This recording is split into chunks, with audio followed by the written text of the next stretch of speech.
السلام علیکم دوستو، حضرت علی کرم اللہ وجہہ شب میں نفل پڑھنے مسجد کو تشریف لایا کرتے تھے۔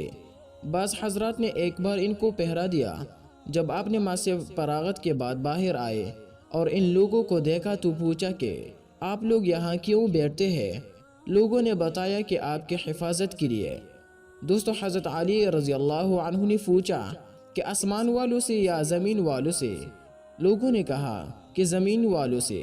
یہ سن کر دوستو، حضرت علی کرم اللہ وجہہ نے فرمایا کہ جب تک کسی بات کا فیصلہ آسمان میں نہیں ہو جاتا، اس وقت تک کوئی چیز زمین پر رونما نہیں ہوتی، اور فرمایا کہ بے شک حقیقت یہ ہے کہ ایمان کی لذت کوئی شخص اس وقت تک نہیں پا سکتا جب تک یہ یقین نہ کرے کہ جو کچھ یعنی کہ اچھا برا اسی پہنچا ہے وہ ہٹنے والا نہ تھا، اور جو اسی نہیں پہنچا وہ اسی پہنچنے والا نہیں تھا۔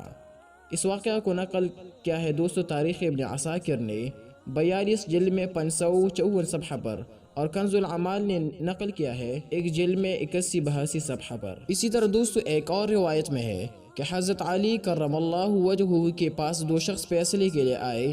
آپ ایک دیوار کے نیچے بیٹھے ہوئے تھے۔ کسی شخص نے عرض کیا کہ حضرت ابھی دیوار گرنے والے ہے۔ آپ نے فرمایا کہ تو جا، اللہ حفاظت کے لیے کافی ہے۔ اس کے بعد آپ نے ان دونوں شخصوں کا مقدمہ طے کیا اور کھڑے ہوئے۔ اس کے بعد دوستو یہ دیوار گر گئی۔ اور دوستو اس واقعہ کو نقل کیا ہے دلائل النبوہ ابی نعیم نے 211 صفحہ پر۔ مقصد دوستو اس واقعے سے ہم کو بالکل واضح ہے کہ توکل علی اللہ یعنی کہ اللہ پر توکل کرنا۔ اسی وجہ سے اللہ نے قرآن میں متوکلین لوگوں کو ایک بشارت بھی دی ہے کہ ان اللہ یحب المتوکلین، بے شک اللہ توکل کرنے والے لوگوں سے محبت کرتا ہے۔